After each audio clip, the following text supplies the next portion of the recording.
বন্ধুরা, জুন মাসের কড়া রোদে দিল্লির পথে একটি ছেলে রিকশা চালাচ্ছে। সে তার মুখ গামছা দিয়ে ঢেকে রেখেছে। প্রচণ্ড রোদ, আর সেই রোদ থেকে বাঁচতে রিকশায় বসে থাকা যাত্রী মেয়েটিও তার মুখ ওড়না দিয়ে ঢেকে রেখেছে। রিকশা চালাতে চালাতে ছেলেটির খুব গরম লাগে। তখন সে পাশেই একটা জলের ট্যাঙ্ক দেখতে পায়, যার ওপর লেখা ছিল ঠান্ডা পানীয় জল। তখন রিকশা চালক ওই মেয়েটিকে বলে, ম্যাডাম, যদি আপনার কোনো অসুবিধা না হয় তাহলে আমি এখান থেকে একটু জল খেয়ে আসতে পারি। মেয়েটি বলে, ঠিক আছে, কোনো সমস্যা নেই, তুমি জল খেয়ে আসো। এরপর ছেলেটি রিকশা থেকে নেমে যায় এবং মুখ থেকে গামছাটি সরিয়ে জল খেতে শুরু করে। ঠিক তখনই রিকশায় বসে থাকা মেয়েটি ছেলেটির মুখ দেখে হতভম্ব হয়ে যায়। সে অবাক হয়ে যায়, কিছুটা দুঃখ অনুভবও করতে থাকে। এরপর ছেলেটি আবার মুখে গামছা বেঁধে রিকশা চালাতে শুরু করে। অবশেষে মেয়েটির গন্তব্যস্থান আসে, রেলওয়ে স্টেশন। সে রিকশা থেকে নেমে পড়ে। রিকশা থামার পর মেয়েটি তার ভাড়া দেয় এবং মুখ থেকে ওড়না সরিয়ে নেয়। এবার ছেলেটি সেই মেয়েটির মুখ দেখার পর কিছুক্ষণ তার দিকে তাকিয়ে কান্নায় ভেঙে পড়ে। অন্যদিকে মেয়েটিও ছেলেটিকে দেখে হাউমাউ করে কাঁদতে শুরু করে। চারপাশে দাঁড়িয়ে থাকা মানুষ এই দৃশ্য দেখে হতবাক হয়ে যায়। তারা ভাবতে থাকে, এই রিকশাওয়ালাকে দেখে মেয়েটি কেন কাঁদছে, আর রিকশাওয়ালাও বা কেন কাঁদছে? আসল ঘটনাটা কি? কি সম্পর্ক আছে এই দুজনের? এই ঘটনার সত্যিটা জানার জন্য চলুন আমরা গল্পের গভীরে যাই। কিন্তু বন্ধুরা, ভিডিওতে এগিয়ে যাওয়ার আগে আপনার কাছে একটা ছোট্ট অনুরোধ। যদি আপনি আমাদের চ্যানেলে নতুন হয়ে থাকেন তাহলে দয়া করে চ্যানেলটি সাবস্ক্রাইব করুন এবং ভিডিওটিতে লাইক করুন। এতে আমাদের উৎসাহ আরও বাড়বে, আর আমরা প্রতিদিন আরও বেশি আকর্ষণীয় গল্প আপনাদের শোনাতে পারবো। আর গল্পের শেষে থাকবে এই গল্প সম্পর্কিত একটি প্রশ্ন। এই প্রশ্নের সঠিক উত্তর দিতে পারলে আপনার নাম পরবর্তী ভিডিওতে বলা হবে। তাহলে চলুন শুরু করি আমাদের আজকের গল্প, আজমগড়ের গল্প। বন্ধুরা, এই গল্পটি আজমগড়ের। আজমগড় জেলার একটি গ্রামে এক যুবক থাকত। তার নাম মুকেশ। মুকেশের পরিবার মোটামুটি সচ্ছল ছিল। তার বাবা মা কিছু জমি চাষ করতেন, আর মুকেশ একটি বেসরকারি চাকরি করত। তার পরিবারে আর কোনো ভাই বোন ছিল না, শুধু সে এবং তার বাবা মা। মুকেশ এখন বিয়ের উপযুক্ত বয়সে পৌঁছে গেছে, তাই তার বাবা তার বিয়ের জন্য চিন্তিত। ঠিক তখনই একদিন একটি বিয়ের প্রস্তাব আসে। মেয়েটির নাম ছিল পূজা। পূজা দেখতে খুব সুন্দরী ছিল এবং পড়াশোনায় অত্যন্ত মেধাবী ছিল। পূজার পরিবারে কোনো ভাই বোন ছিল না। সে তার বাবা মায়ের বড় মেয়ে এবং তার 4 জন ছোট বোন ছিল। পূজার বাবা ভাবলেন, যেহেতু আমরা 5 মেয়ে, তাই একে একে তাদের বিয়ে করানো ভালো। এই চিন্তা থেকেই তিনি মুকেশের বাবার কাছে মেয়ের জন্য বিয়ের প্রস্তাব দেন। মুকেশের বাবাও প্রস্তাবটি পছন্দ করেন এবং বিয়ের জন্য রাজি হন। অবশেষে মুকেশ ও পূজার বিয়ে হয়ে যায়। বিয়ের পর পূজা যখন মুকেশের ঘরে আসে তখন মুকেশ প্রথমবার তার স্ত্রীকে দেখে মুগ্ধ হয়ে যায়, কারণ পূজা দেখতে সত্যিই অপরূপ ছিল।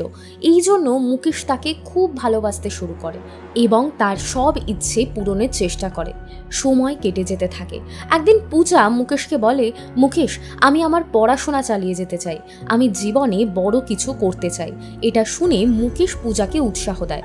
সে বলে, এটা খুব ভালো হবে, কারণ আমি তো আগেই পড়াশোনা ছেড়ে দিয়েছি, এখন চাকরি করি আর চাষবাস করি। কিন্তু তুমি যদি পড়াশোনা করে বড় কিছু করো তাহলে সেটা আমাদের জন্য গর্বের বিষয় হবে। এই কথা বলে সে পূজার পড়াশোনা আবার শুরু করায়। শ্বশুরবাড়ির লোকেরাও তাকে সমর্থন করে। পূজার শাশুড়ি তাকে খুব ভালোবাসত এবং পূজাকে পড়ার জন্য যথেষ্ট সময় দিত। কিছুদিন পর কোচিং ক্লাসে গিয়ে পূজার কিছু বান্ধবী হয়। পূজা তাদের সঙ্গে ফোনে অনেক কথা বলতো। একদিন মুকেশ পূজাকে ফোন করলো, কিন্তু ফোনটি ব্যস্ত দেখালো। বারবার এমন হতে থাকায় মুকেশের মনে সন্দেহ জন্ম নেয়। সে ভাবতে শুরু করে, পূজা দেখতে এত সুন্দর, বাইরে পড়তে যায়, নিশ্চয়ই অন্য কোনো ছেলের সঙ্গেই ওর সম্পর্ক রয়েছে। এমন চিন্তা করেই সে পূজার কাছে গিয়ে প্রশ্ন করে, তোমার ফোন ব্যস্ত ছিল কেন? পূজা উত্তর দেয়, আমি আমার বান্ধবীর সঙ্গে কথা বলছিলাম, তাই ফোন ব্যস্ত ছিল। কিন্তু মুকেশ এই উত্তর বিশ্বাস করতে পারে না। তার মনে সন্দেহ আরও বেড়ে যায়। সে পূজাকে অপমান করতে শুরু করে এবং তাকে সন্দেহের চোখে দেখতে থাকে। সে বলে, তুই বাইরে গিয়ে পরপুরুষের সঙ্গে সম্পর্ক করছিস, তোর কি ঘরে সুখ নেই? এই কথা শুনে পূজা প্রচণ্ড কষ্ট পায়, কারণ সে কিচ্ছু ভুল করেনি। সে মুকেশকে বোঝানোর চেষ্টা করে, আমি সত্যিই দোষী নই। আমি যদি সত্যিই দোষী হই তাহলে যে কোনো শপথ করাতে পারো, পরীক্ষা নিতে পারো, কিন্তু আমি নির্দোষ। এই যে আমার ফোন, এই ফোনে দেখো অন্য কোনো ছেলের নাম্বার আছে কিনা। তখন পূজার স্বামী মুকেশ বলে, তুমি শিক্ষিত মেয়ে, তুমি নিশ্চয়ই নাম্বারগুলো ডিলিট করে দিয়েছো। এই কথা শুনেই পূজা কিছুটা রেগে যায় এবং উঁচু গলায় বলে, তুমি কিভাবে এমন কথা বলতে পারো? আমার চরিত্র নিয়ে সন্দেহ করছো তুমি? মুকেশ আগেই রেগেছিল, পূজার উচ্চ স্বর শুনে সে আরও রেগে যায় এবং তার গালে চড় মেরে বসে। এই চড় খেয়ে পূজা হতভম্ব হয়ে যায় এবং সঙ্গে সঙ্গে তার বাবাকে ফোন করে পুরো ঘটনা জানায়। পূজা কান্না ভরা কণ্ঠে বলে, বাবা, আমি 1 সেকেন্ডও এখানে থাকতে পারবো না, এখনই চলে আসছি। যদি চান যে আমি এখানেই থাকি তাহলে সেটা অসম্ভব, কারণ ও আমার চরিত্রে সন্দেহ করছে। আমি জানি আমি কি এবং আমি কোনো ভুল করিনি। আমি কেন এমন অন্যায়ের শাস্তি সহ্য করব? এই বলে পূজা ফোন রেখে দেয় এবং তার জিনিসপত্র গুছিয়ে বাবার বাড়ি চলে যায়।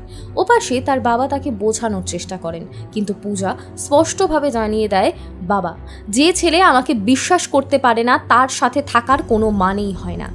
এরপর পূজা কয়েকদিন তার বাবার বাড়িতে থেকে যায়। ওদিকে মুকেশও রাগ করে নিজের ঘরে বসে থাকে। সময় কেটে যায় এবং ধীরে ধীরে পূজা আদালতে বিবাহ বিচ্ছেদের মামলা দায়ের করে। কোর্ট থেকে নোটিশ এসে পৌঁছায়, যা দেখে মুকেশ আরও বেশি রেগে যায় এবং সে পূজাকে ডিভোর্স দেওয়ার সিদ্ধান্ত নিয়ে ফেলে। কিছুদিন আদালতে মামলা চলে এবং শেষ পর্যন্ত তাদের ডিভোর্স হয়ে যায়। বিচ্ছেদের সময় আদালত নির্ধারণ করে মুকেশকে পূজাকে কিছু ক্ষতিপূরণ দিতে হবে। এই অর্থ দিতে গিয়ে মুকেশ তার জমি পর্যন্ত বন্ধক রাখে, কিন্তু টাকা পূজাকে দিয়ে দেয়। এখন মুকেশ তার নিজের বাড়িতে আর পূজা তার বাবার বাড়িতে থাকে। একদিন পূজার বাবা বলেন, মা, সামনে অনেক বড় জীবন পড়ে আছে, তুমি আবার বিয়ে করে নাও। কিন্তু পূজা সাফ জানিয়ে দেয়, বাবা, আমি আর কখনো বিয়ে করব না। যদি ভবিষ্যতে কেউ আবার আমার চরিত্র নিয়ে সন্দেহ করে তাহলে আমি আর এই সমস্ত সহ্য করতে পারবো না। আমি পড়াশোনা করতে চাই, নিজের পায়ে দাঁড়াতে চাই, আমি সরকারি চাকরি করব। তার বাবা বারবার বোঝানোর চেষ্টা করে, কিন্তু পূজা অনড় থাকে এবং পড়াশোনা চালিয়ে যেতে থাকে। সময় কাটতে থাকে এবং তাদের বিচ্ছেদের 5 বছর পার হয়ে যায়। এই সময়ের মধ্যে পূজা অনেক সরকারি চাকরির পরীক্ষা দেয়, কিন্তু প্রতিবারই অল্প কিছু নম্বরের জন্য ফেল করে। তবে সে পরিশ্রম চালিয়ে যায়। একদিন সে জানতে পারে তার SDM পরীক্ষাটি পাশ হয়ে গেছে। এখন সে SDM হতে চলেছে এবং তাকে প্রশিক্ষণের জন্য চণ্ডীগড় যেতে হবে। এই খবর শুনে তার পরিবার এবং পুরো গ্রাম আনন্দে ফেটে পড়ে। সবাই বলে, আমাদের গ্রামের মেয়ে SDM হতে চলেছে। এরপর পূজা প্রশিক্ষণের জন্য রওনা দেয়। সে প্রথমে তার গ্রাম থেকে দিল্লি যাওয়ার জন্য বাস ধরে। গ্রীষ্মের তীব্র গরমের মধ্যে দিল্লির বাস স্ট্যান্ডে পৌঁছায়, যেখানে সে রিকশার জন্য অপেক্ষা করতে থাকে। তীব্র রোদের কারণে সে তার মুখ ওড়না দিয়ে ঢেকে রাখে। ঠিক তখনই এক রিকশা চালক এসে দাঁড়ায়। পূজা তাকে জিজ্ঞাসা করে, আমাকে রেল স্টেশনে যেতে হবে, আপনি কত টাকা নেবেন? রিকশা চালক বলে, 50 টাকা লাগবে। পূজা বলে, এটা অনেক বেশি, একটু কম করে নাও। রিকশা চালক বিরক্ত হয়ে বলে, প্রচণ্ড গরম পড়েছে, এই গরমে তোমাকে সেখানে পৌঁছে দেব, 50 টাকা লাগবে, যেতে চাইলে চলো। পূজা তাকে বারণ করে দেয়। এরপর আরেকজন রিকশা চালক আসে, যে একটু কম টাকা চায়, কিন্তু একটু দূরে দাঁড়িয়ে থাকা একজন রিকশা চালক এই সব কিছু লক্ষ্য করছিল। সে নিজের মুখ গামছা দিয়ে ঢাকা রেখেছিল। সে সামনে এগিয়ে এসে বলে, ম্যাডাম, আপনাকে কোথায় নিয়ে যেতে হবে? পূজা উত্তর দেয়, আমাকে রেল স্টেশনে নিয়ে যেতে হবে। তুমি কত টাকা নেবে? রিকশা চালক বলে, ম্যাডাম, যা খুশি দেবেন। পূজা বলে, না, আগে বলো কত টাকা নেবে। ঠিক আছে, আপনি আমাকে 40 টাকা দিয়ে দেবেন। সকাল থেকে এখনো একটাও যাত্রী পাইনি। যদি আপনি আমার রিকশায় বসেন তাহলে আমার দিনের প্রথম যাত্রী আপনিই হবেন, আর এতে আমাদের একটা খাবারের ব্যবস্থা হবে। এরপর মেয়েটি রিকশায় বসে পড়ে।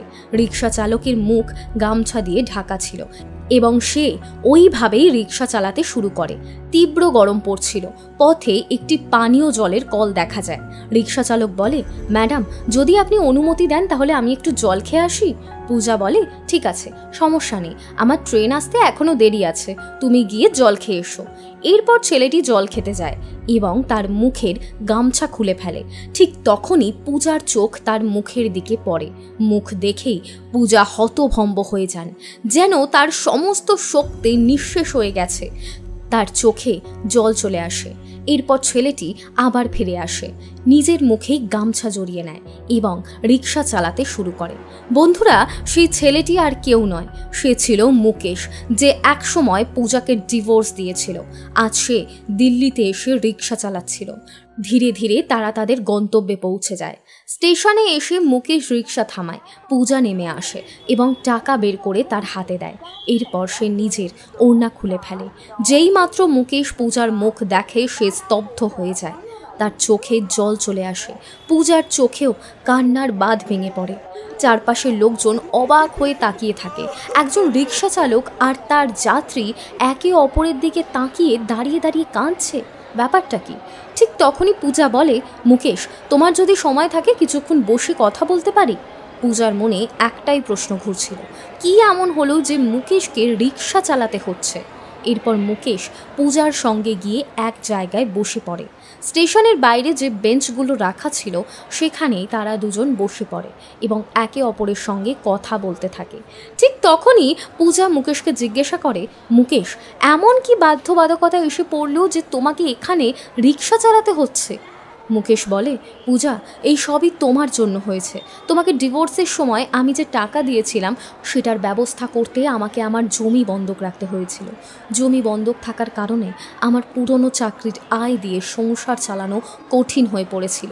তখন আমি ভাবলাম দিল্লি গিয়ে যদি কিছু টাকা রোজগার করি তাহলে আমার জমিটা ছাড়িয়ে নিতে পারবো।